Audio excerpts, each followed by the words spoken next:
Students, in standard 10 science today we are going to learn about spherical mirror. First definition देख लेते हैं. तो ऐसे मिरर जिसका रिफ्लेक्टिंग सरफेस जो भी होगा उसको हम लोग as a part of surface of sphere consider कर सकते हैं. ओके, एंड या तो ऐसे such mirror which reflecting surfaces are spherical, जिसका रिफ्लेक्ट होने वाला जो सरफेस है वो स्फेरिकल हो, ऐसे मिरर को स्फेरिकल मिरर बोला जाता है. तो उससे हमें डिटेल्स में पढ़ना है. तो reflecting surface of a spherical mirror में बी इनवर्ड और आउटवर्ड्स. ओके, ये जो ब्लैक कलर का लाइनिंग है वो हमें रिफ्लेक्टिंग सरफेस दिखा रहा है, और ये जो डार्क किया गया है वो पीछे का पार्ट्स दिखा रहा है. तो यहाँ पे देखो, अ spherical mirror was reflecting surface is curve inward. देखो ये जो कर्व्ड है वो इनवर्ड है. ओके, तो इसको बोला जाएगा concave mirror. And the spherical mirror was reflecting surface is curved outward is called convex mirror. देखो इसमें ब्लैक कलर का जो डार्क लाइन है वो इधर है, इनवर्ड में है, और ये आउटवर्ड में है. This is concave. देखो ये केव, एक केव जैसे गुफा होती है ना, उस तरह का जो पार्ट बनता है केव, कॉन्केव मिरर. इसे याद रखना बहुत आसान है. And this is convex mirror. जिस कॉन्वेक्स मतलब कि बाहर, मतलब कोई रिफ्लेक्ट किस तरह से होगा, ये वाली सरफेस पे होगा, जबकि यहाँ पे ये वाली सरफेस पे रिफ्लेक्ट होगा. तो अगर हम स्पून की मदद से कॉन्केव एंड कॉन्वेक्स मिरर समझना चाहें तो देखो ये जो है मतलब कि स्पून का ये इनवर्ड वाला पार्ट्स, तो ये पार्ट्स को क्या बोलेंगे, concave.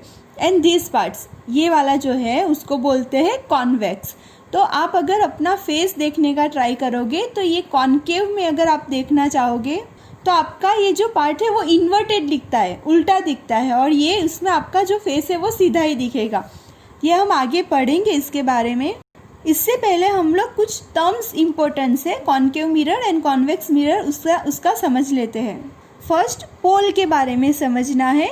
The centre of the reflecting surface of a spherical mirror is the point which is called pole. Centre for example यहाँ पे है तो इसका जो सेंटर होगा उसको पोल बोला जाएगा. एंड यहाँ पे ये, तो इसको P से डिनोट किया जाता है. एंड जो भी reflecting surface of a spherical mirror है, it forms a parts of sphere and this sphere has a centre. देखो अगर हम जैसे कि यहाँ पे एक मिरर लिया है, हम कॉन्केव मिरर की बात करें तो अगर इस तरह का स्फीयर फॉर्म होता है, ओके, ये हम इमेजिन करते हैं, तो ये स्फीयर अगर सेंटर करे तो इसके पास भी एक सेंटर होता है. And this point is called centre of curvature of spherical mirror. अगर बात करें कॉन्केव मिरर का, तो the centre of curvature of a concave mirror lies in front of it. देखो ये रिफ्लेक्टिंग सरफेस है, ओके, तो उसका centre in front of it होगा. अगर हम बात करें कॉन्वेक्स मिरर, तो कॉन्वेक्स मिरर में क्या होगा, ये रिफ्लेक्टिंग सरफेस होगा, तो ये पीछे का पार्ट होगा, ये वाला, ये यहाँ पे रिफ्लेक्ट होगा. तो centre of curvature of a convex mirror is lies behind the mirror in case of convex. मतलब कि अगर हम इसमें सेंटर की बात करें कॉन्वेक्स में, तो कॉन्वेक्स में क्या होगा, it lies behind the surface of reflecting surface. Reflecting surface ये है तो उसके पीछे, तो ये उसका सेंटर रहेगा. नेक्स्ट देखते हैं रेडियस के बारे में. The radius of the sphere of which reflecting surface of a spherical mirror forms a part is called radius of curvature of the mirror which is represented as a letter R. तो यहाँ पे आप देखोगे जो radius है, okay, पूरा, तो उसको P एंड C, ये जो पूरा डिस्टेंस है उसको रेडियस से कहा जाएगा. PC is equal to R. अगर हम बात करें कॉन्वेक्स में, तो कॉन्वेक्स में इस साइड होगा, ये QC क्या होगा, उसका रेडियस होगा. नेक्स्ट देखते हैं principal axis. Centre as well as pole को जो रिप्रेजेंट करता है एक लाइन, बीच वाला लाइन, और पोल में से पास होता है, जिसको बोलते हैं प्रिंसिपल एक्सिस. और principal axis is normal to the mirror at its pole. अगर हम ये पॉइंट पे नॉर्मल ड्रॉ करना चाहे तो ये प्रिंसिपल एक्सिस खुद एक अपने आप में नॉर्मल है. तो अगर हम नॉर्मल मतलब कि 90 डिग्री का जो हम लाइन ड्रॉ करते हैं, तो ये प्रिंसिपल एक्सिस खुद एक नॉर्मल है। नेक्स्ट देखते हैं एक्टिविटी 10.2, जो हमें कॉन्केव मिरर के बारे में दिया गया है कि यहाँ पे और एक चीज इंफॉर्मेशन दिया गया है कि कभी भी हमें सन को मिरर में डायरेक्टली, उसका जो रिफ्लेक्ट होता है सनलाइट, उसको डायरेक्टली नहीं देखना चाहिए, जिससे आप लोग का आइज़ जो है वो डैमेज हो सकता है। एक एक्टिविटी करना है आप लोग को, शायद आपने किया भी होगा ये एक्टिविटी। आपको कॉन्केव मिरर लेना है और उसका जो रिफ्लेक्टिंग सरफेस है वो सन के टावर्ड में रखना है, एंड फिर क्या करना है, direct the light reflected by the mirror on a sheet of paper. एक पेपर लेना है जिसका रिफ्लेक्शन, मतलब कि जो कॉन्केव मिरर है उसका रिफ्लेक्टिंग जो सरफेस है वो सीधा पेपर पे गिरना चाहिए। और अगर रिफ्लेक्टेड नहीं हो रहा है एग्जैक्टली पेपर पे, तो आप पेपर को जो है, या तो पेपर शीट्स को थोड़ा आगे पीछे करो, बैक एंड फोर्थ को करो, जिस तरह से सनलाइट का जो रिफ्लेक्शन आ रहा है मिरर के थ्रू वो एग्जैक्टली पेपर पे गिरे। और जैसे ही रिफ्लेक्शन होता है पेपर शीट पे, a bright sharp and spot of light दिखता है, then hold the mirror and paper in the same position for a few minutes. थोड़े टाइम के लिए आप रहने दो, तो आप देखोगे पेपर पे पूरा जो सनलाइट गिरता है वो एक ही पॉइंट पे गिरता है और वहाँ से स्मोक प्रोड्यूस होता है और धीरे धीरे फिर आफ्टर सम मिनट्स वो जल जाता है। ऐसा क्यों होता है? क्योंकि हमने क्या लिया है, हमने कॉन्केव मिरर लिया है। कॉन्केव मिरर यानी कि ये वाला, तो ये कॉन्केव मिरर में क्या होता है, जो कॉन्केव मिरर है वो सारे रेस को एक ही जगह पे कॉन्वर्ज करता है। सन रेज जो आ रहे हैं दूर से, ओके, इस तरह से, तो सन रेज जो है वो इन्फिनिटी से आ रहे हैं, ओके। तो ये जो इन्फिनिटी जब दिखाना होता है तब इस तरह से डॉटेड दिखाया जाता है। तो सन रेज जब आ रहे हैं तो वो एक ही पॉइंट पे जब फोकस हो रहे हैं, ओके, एक ही पॉइंट पे कॉन्वर्ज हो रहे हैं, जिससे कि हीट प्रोड्यूस होता है और स्मोक प्रोड्यूस होता है। एंड जिस पॉइंट पे सारे रेज फोकस होते हैं उसको focus of the concave mirror बोला जाता है। एंड इसी वजह से the heat produce due to the concentration of sunlight ignites the paper. सारे रेज एक ही पॉइंट पे जब मिलेंगे तो ये पेपर पे जो हमने रिफ्लेक्शन लिया वो जल जाता है। एंड अभी डेफिनेशन देख ले, the distance of the image from the position of the mirror which gives approximately value of focal length of mirror. It means ये जो मिरर का पोजीशन है, ओके, यहाँ से लेकर यहाँ तक जिस जगह पे इमेज फॉर्म होता है, देखो जिस जगह पे रेज मिलेंगे, जिस जगह पे, तो यहाँ पे एफ पे मिल रहे हैं, तो ये जो डिस्टेंस है ये डिस्टेंस को बोला जाएगा focal length of the mirror.